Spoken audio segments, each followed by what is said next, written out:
Hello, welcome back to my Shabby Craft Corner, and today I am showing my design team project for Ooh La La Vintage Treasures. And she has brought out the Ruffles and Roses collection in a calendar and hearts. You can get the hearts in larger size as well as the calendar and mini size. I have used the larger size hearts with the mini calendar attached to them. So the mini hearts would be like this. And you get that with the mini calendars. So what I have done with the mini heart, I have put filling in and I've stitched it, put roses around the edging. I've attached it with a jump ring and just some lace dangles down the side. And then for the hearts, I've used the large hearts and the mini calendar. And I've sewed and glued them in, and they fit perfectly because I think, well, I know Doreen has intended for them to go onto the hearts. And I've embellished with different laces, appliques and embellishments on each page. So obviously we start with January. I didn't do February on the back, I just kept that as the digital there. And then we're moving on to February, which has reminders and monthly goals as well in there. And notes down the side there. And we're going March and April. So what I've done is add a little bit of lace down to each heart and page. And then May to June.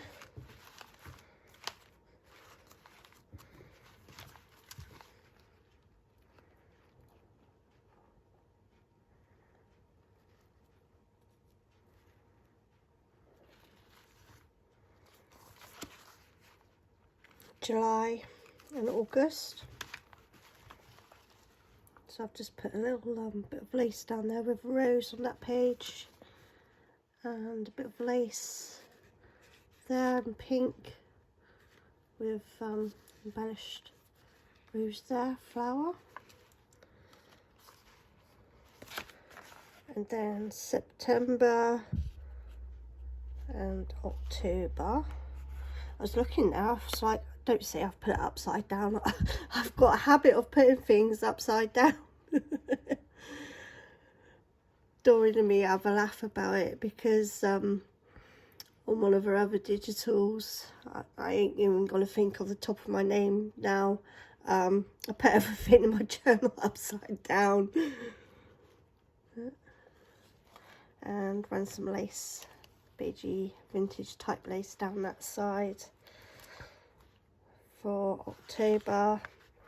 And then November and December, it's quite simple. I might add some more there, added some sparkly trim to December, because December is the month of sparkles.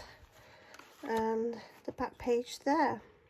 So I'll link her, and she does this in both digitals of the vintage, which has more muted vintagey tones, and also the pinks as well, so which will obviously have more pink tones. And most of the digitals are in pinks that I've done, and I think in the back I did use more of the vintage tones, and you get slightly varied different images with each, so, and you can mix match perfectly. I mean, just look at this image here, it's absolutely adorable with the buttons. And I'm going to try to maybe do something. What I was intending was afterwards, I see my daughter had a heart box, but sadly I have cut them a little bit too large to actually go in the box. So as you can see, they kind of fit, but it's a very tight fit once you've put the embellishments and everything else on, so it just would not go in there. So what I'm thinking of is maybe decorating the box and obviously putting this on the top, putting laces around and just making a really shabby box out of it. Probably do like a embellishment button box to go in, so we'll see. But yeah, I'll put the links to the Ruffles and Roses calendar in the description link below. Thanks for watching. Take care.